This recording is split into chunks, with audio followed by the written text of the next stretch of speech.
And how has your planning shifted as we're starting to see more and more issues with seniors? They're living longer, for one thing. And, years ago, I'm 62.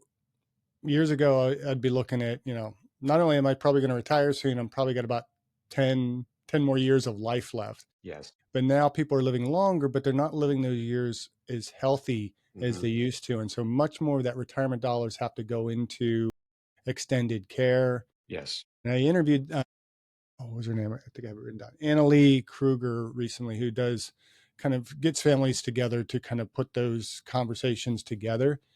And she talked about how she consults with a lot of financial planners, and most of them didn't realize how much it cost a year or sometimes monthly in order to put somebody in like senior living or extended care.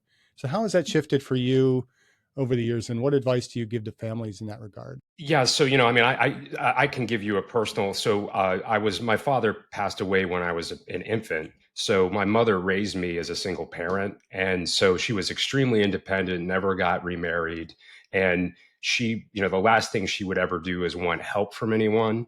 And she ended up having an issue where she had an accident. She started having some memory issues, and everything kind of intervened and I had to kind of take over. I'm the only child, which I say is good because you're the decision maker, but at the same time, you have to make some tough decisions.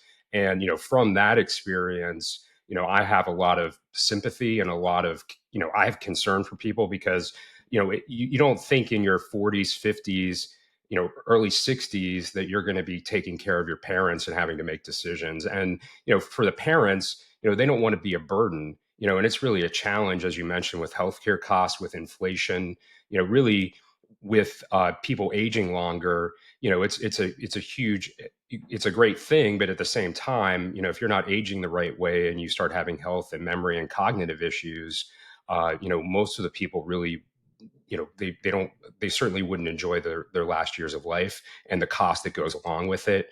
Unfortunately, a lot of people think that Medicare covers, all these things, long-term care. It doesn't really cover very much of anything as it relates to long-term care, a very small window. And a lot of times there's not a family communication. I mean, I think it's important, again, going back to communication, having a family meeting at some point, being more open to sharing information.